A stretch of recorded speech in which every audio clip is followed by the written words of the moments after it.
went to my first Pride Festival earlier in the summer. Anybody go to that? Yeah.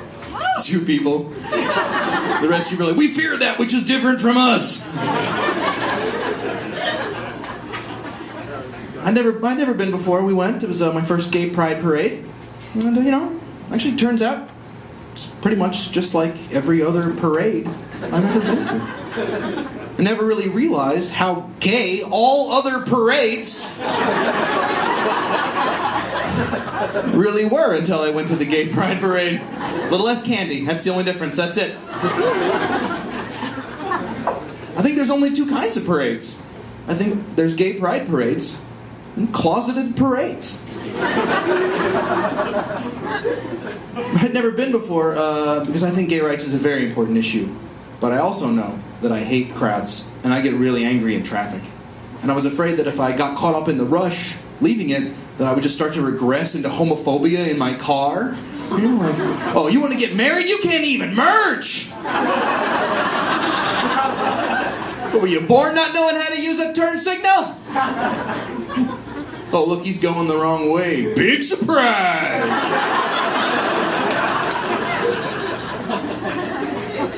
Don't do that.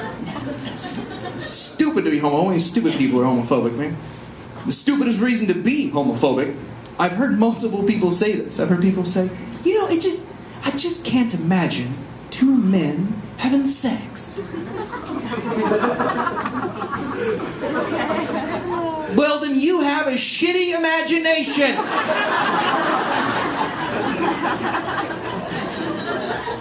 We're not going to get rid of civil rights just because you're not creative.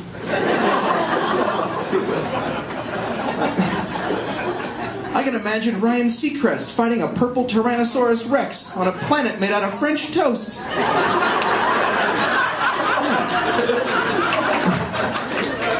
You can't conjure up 2 dudes doing it? Seriously? Like, just imagine 2 guys practicing the Heimlich maneuver, like in a sauna. You're like 80% of the way there.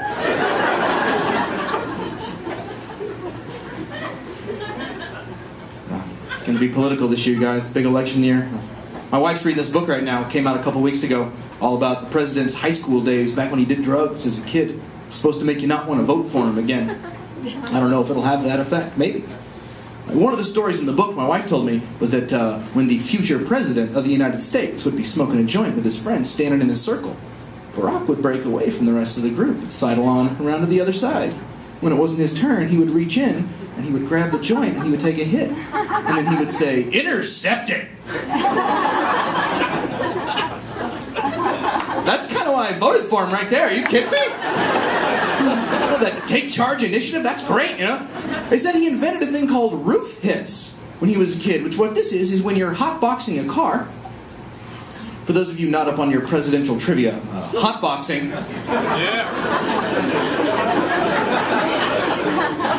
It's when you smoke weed in a car, but you roll all the windows up, so it turns the car like into a giant bong that you're sitting inside of, right? But Barack Obama, he knows practical understanding of science. He knows that smoke rises. So he said, hey, you guys, if we all want to get a little extra high before we leave the car, don't open the doors. Just put your mouth up by the roof. Breathe in all that smoke. Do a roof hit. That's why he's the motherfucking president. Are you kidding me? He's making great use of limited resources, helping everybody around him. George Bush wanted to get high, probably throw $20,000 worth of weed on a goddamn campfire.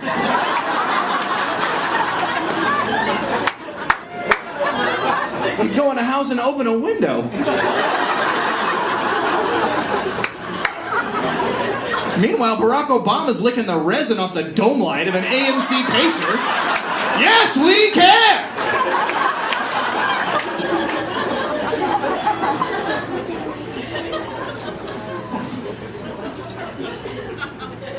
I sneaked a little personal information on you there. I'm married, which some people are surprised by. I think it's because I look like an 8th grader who let himself go.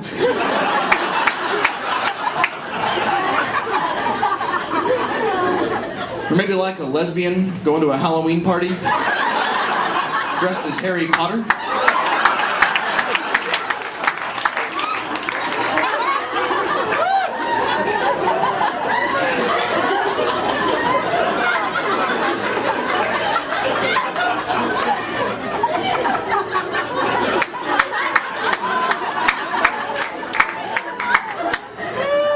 kind of wish you guys didn't think that was funny. No, you're so handsome. I have no idea what you're talking about. I'm like, nope, nailed it on the first try. Move along, buddy. Spot on.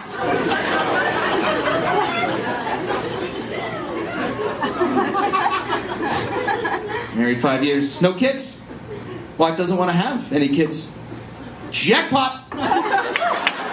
Those are hard to find. Yeah. I really don't want kids. When I found out cell phone radiation lowers your sperm count, I got a second phone for my other pocket. I'm on the Verizon wireless birth control plan. It's a good one. It's a friends and no family plan.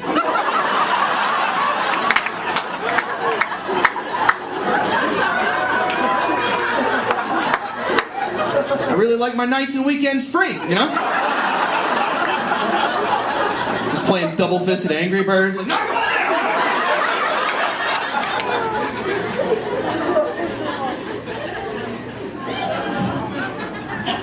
She's cool. She's a little strange. She turned to me the other day out of nowhere with this big smile on her face, and she goes, "Honey, don't you think it'd be romantic if we died together?"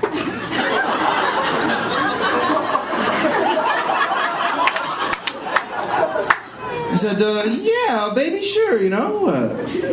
Or I could drive.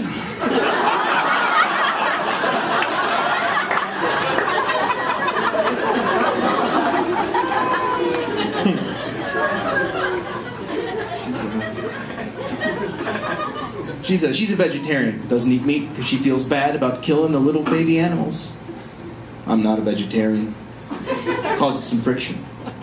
Gave me a great idea, though. I'm going to open up a vegetarian compromise restaurant. We're still going to serve meat, but only the parts the animals can afford to live without.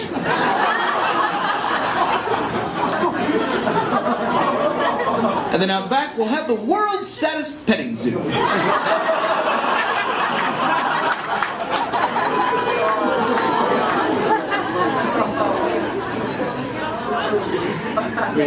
We have an agreement on the whole meat thing. I can still cook meat in the house, but we have to do all our grocery shopping at the co-op.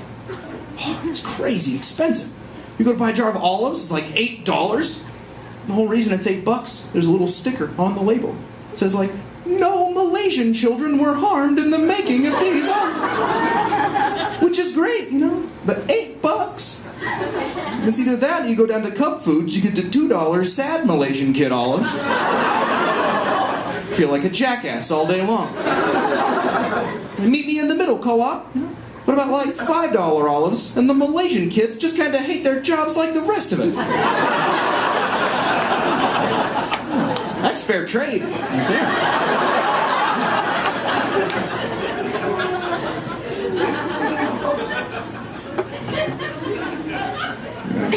We live in South Minneapolis, Cedar Riverside neighborhood. It's, yeah, it's a little stabby. It's poquito stabby. You know it's a bad neighborhood because it's the kind of place where when you drive through it, your first reaction is to turn down the radio. I don't know what that is. When you're in a bad neighborhood, it's like, oh shit, this is bad already. Focus, check your blind spots, pay attention.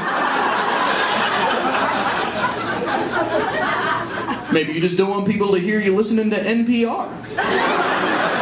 That's like the cry of a wounded gazelle.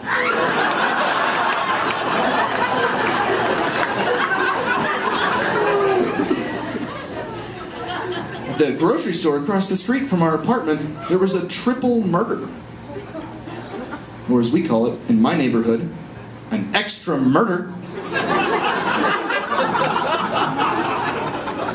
Turned out to be a gang killing. I called my dad down in Kentucky, called him. There was gang members on our streets. He gave me some golden advice. He said, "Son, don't worry, just remember, they're more afraid of you than you are of them." What? No. I think that's bears. I don't think it works the same way. Oh man, we forgot to tie our food in the tree. Now there's gang members everywhere.